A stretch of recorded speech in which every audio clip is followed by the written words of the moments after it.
23ನೇ ಪ್ರಶ್ನೆಯನ್ನು ಗಮನಿಸಿ. ಎರಡು ವೃತ್ತಗಳು C1 ಮತ್ತು C2 ವಿಸ್ತೀರ್ಣಗಳು ಕ್ರಮವಾಗಿ 92 ಸೆಂಟಿಮೀಟರ್ ಸ್ಕ್ವೇರ್ ಮತ್ತು 62 ಸೆಂಟಿಮೀಟರ್ ಸ್ಕ್ವೇರ್ ಆಗಿದೆ. C1 ಮತ್ತು C2ಗಳು ಎರಡು ವೃತ್ತಗಳ ವಿಸ್ತೀರ್ಣದ ಮೊತ್ತಕ್ಕೆ ಸಮನಾದ ವಿಸ್ತೀರ್ಣವನ್ನು ಹೊಂದಿರುವ C3 ವೃತ್ತದ ತ್ರಿಜ್ಯವನ್ನ ಕಂಡು ಹಿಡಿಯಿರಿ. ಸೊ ಇಲ್ಲಿ ದತ್ತಾಂಶವನ್ನ ಅರ್ಥ ಮಾಡ್ಕೊಳ್ಳೋಣ ಫಸ್ಟ್. ಸೊ ಇಲ್ಲಿ ನೋಡಿ, C1 ವೃತ್ತದ ವಿಸ್ತೀರ್ಣವನ್ನ ಕೊಟ್ಟಿದ್ದಾರೆ. ಸೊ ಬರ್ಕೊಳ್ಳೋಣ ಅಲ್ವಾ. ಸೊ C1 ವೃತ್ತದ ವಿಸ್ತೀರ್ಣ ಎಷ್ಟು ಹೇಳತ್ತೆ? 92 ಸೆಂಟಿಮೀಟರ್ ಸ್ಕ್ವೇರ್ ಅಲ್ವಾ.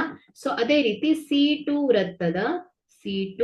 ವೃತ್ತದ ವಿಸ್ತೀರ್ಣ ಎಷ್ಟು ಹೇಳತ್ತೆ? 62 ಸೆಂಟಿಮೀಟರ್ ಸ್ಕ್ವೇರ್ ಆಗುತ್ತೆ. ಸೊ ಇಲ್ಲಿ ಏನ್ ಹೇಳ್ತಾ ಇದ್ದಾರೆ? ಒಂದು ಹೊಸ ವೃತ್ತ ಫಾರ್ಮ್ ಆಗ್ತಾ ಇದೆ ಅಂತೆ. ಸೊ ಆ ಒಂದು ಹೊಸ ವೃತ್ತಕ್ಕೆ ಏನಂತ ಹೆಸರಿಸಿದಾರೆ ಅವರು? ಸಿ ಅಂತ ಹೇಳ್ತಾ ಇದ್ದಾರೆ. ಸೊ ಈ ಒಂದು ಹೊಸ ವೃತ್ತ C3 ಅಲ್ವಾ. ಸೊ ಇದು ಒಂದು ಹೊಸ ವೃತ್ತ C3. ಸೊ ಇದೇನಾಗ್ತಾ ಇದೆ? ಯಾವುದಕ್ಕೆ ಸಮನಾಗ್ತಾ ಇದೆ ಅಂತ ಹೇಳ್ತಾ ಇದ್ದಾರೆ ಅವರು? C1 ಮತ್ತು C2 ಎರಡೂ ವೃತ್ತಗಳ ವಿಸ್ತೀರ್ಣದ ಮೊತ್ತಕ್ಕೆ ಸಮನಾಗುತ್ತೆ. C1 ಮತ್ತು C2 ಈ ಒಂದು ವಿಸ್ತೀರ್ಣಗಳ ಮೊತ್ತಕ್ಕೆ ಈ C3 ವಿಸ್ತೀರ್ಣ ಸಮನಾಗುತ್ತೆ. ಇದು ಸಮನಾದ್ರೆ ಸೊ ಈ ಒಂದು C3 ವೃತ್ತದ ತ್ರಿಜ್ಯವನ್ನ ಕಂಡುಹಿಡಿಯಿರಿ ಅಂತ ಹೇಳಿದ್ದಾರೆ.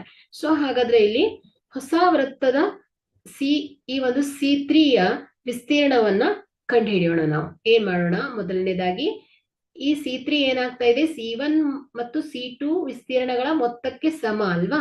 ಸೊ ಹಾಗಾದ್ರೆ ಏನ್ ಬರ್ಕೊಳ್ತೀನಿ? C1 plus C2. ಸೊ ಇದನ್ನ ಉಲ್ಟಾ ಪಲ್ಟಾ ಇದೆ ಅಲ್ವಾ. ಸೊ ಇದನ್ನ ಸರಿ ಮಾಡ್ಕೊಳ್ತೀನಿ.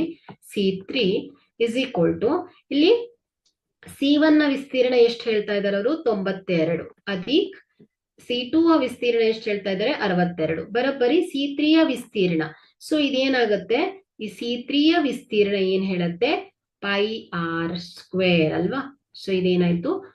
ವೃತ್ತದ ವಿಸ್ತೀರ್ಣದ ಸೂತ್ರ πr² ಗೆ ಸಮನಾಗುತ್ತೆ.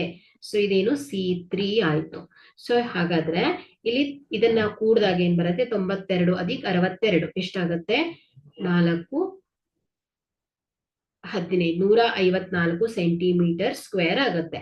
ಸೊ ಈಕ್ವಲ್ ಟು ಏನಾಯ್ತು? C3 ಯ ವಿಸ್ತೀರ್ಣಕ್ಕೆ ಸಮ. ಬರೋಬ್ಬರಿ ಏನಾಯ್ತು? πr². ಸೊ ಇದೇನಾಗತ್ತೆ ನೋಡಿ? 154 ಬರೋಬ್ಬರಿ 22/7 ಗುಣಿಸು r² ಆಯ್ತು. ಸೊ ಇಲ್ಲಿ ನಮ್ಗೆ r² ಅನ್ನ ಕಂಡುಹಿಡಿಬೇಕಲ್ವಾ. ಸೊ ಇಲ್ಲಿ ಏನಾಗುತ್ತೆ? r² ಬರೋಬ್ಬರಿ ಏನಾಗುತ್ತೆ? 154 ಗುಣಿಸು ಇಲ್ಲಿ 7/22. ಸೊ r² ಈಕ್ವಲ್ ಟು ಏನಾಗುತ್ತೆ? 11 2 11 22 2 7 14 2 7 14 11 1 11 11 7 77. ಸೊ ಏನ್ ಬಂತಿಲ್ಲಿ? r² ಎಷ್ಟು ಬರ್ತಾ ಇದೆ? 7 ಗುಣಿಸು 7. ಸೊ r² ಏನಾಗುತ್ತೆ? 49. ವರ್ಗಮೂಲ ಎಷ್ಟು ಬರ್ತಾ ಇದೆ? 49 ಬರ್ತಾ ಇದೆ. ಸೊ ಇಲ್ಲಿ r ಏನಾಯ್ತು?